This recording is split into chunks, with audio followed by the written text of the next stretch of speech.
And now, Dawn Lemon, I would like to talk to you. There's an added burden on being an African American that comes from your own community.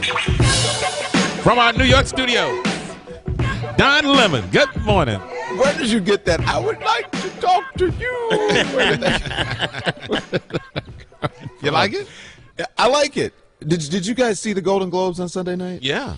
Yes. Sybil did watch the whole Sybil thing. watched the whole The thing. entire show. She DVR'd and everything. She's got that No, yellow she dress said too. that. No, she sat right there. I went through the whole live. Whole 3 hours.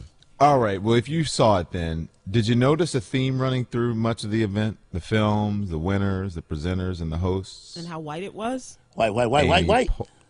Amy Poehler, Tina Fey, Andy Samberg, Seth Meyers, Jimmy Fallon, Julia Louis-Dreyfus, Will Forte are all current or former Saturday Night Live cast members. Did you realize that? They are all part of a very successful and growing number of SNL alum who are having their way in film and television in Hollywood.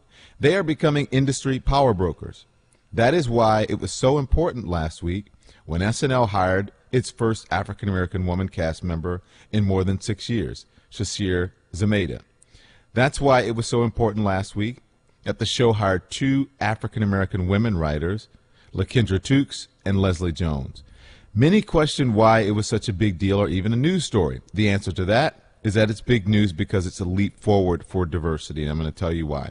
The key things that diversity offers are opportunity, access, and exposure.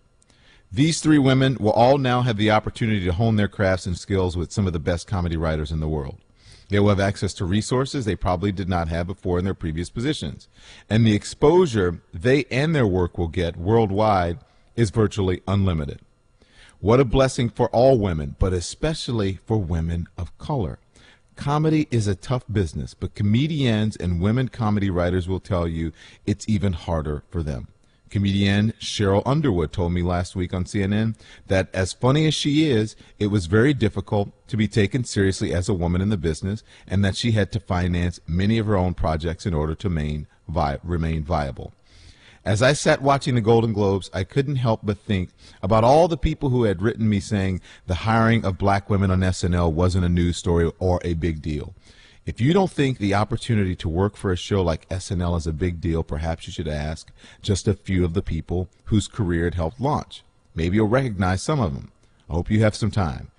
Eddie Murphy, Chris Rock, Maya Angelou, Chevy Chase, Steve Martin, Maya Rudolph, not Maya Angelou, sorry.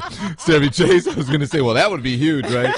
Chevy Chase, Steve Martin, Dan Aykroyd, Gilda Radner, John Belushi, Jane Curtin, John Lovitz, Dennis Miller, Adam Sandler, Chris Farley, Phil Hartman, Dana Carvey, Mike Myers, David Spade, Tim Meadows, Norm Macdonald, Billy Crystal, Robert Downey Jr., Ben Stiller, Kevin Nealon, Damon Wayans, Larry David, and so on and so on and so on. There's many more. And hopefully you can now add to that Shasir Zameda, LaKendra Tukes, and Leslie Jones. Big Les. It is a big deal. Yeah. And I'm so proud of Les. I'm so proud of Les because she's a TJMS alum. Oh, nice. Yeah. She's one of us. There you go. All right, Don. Good job.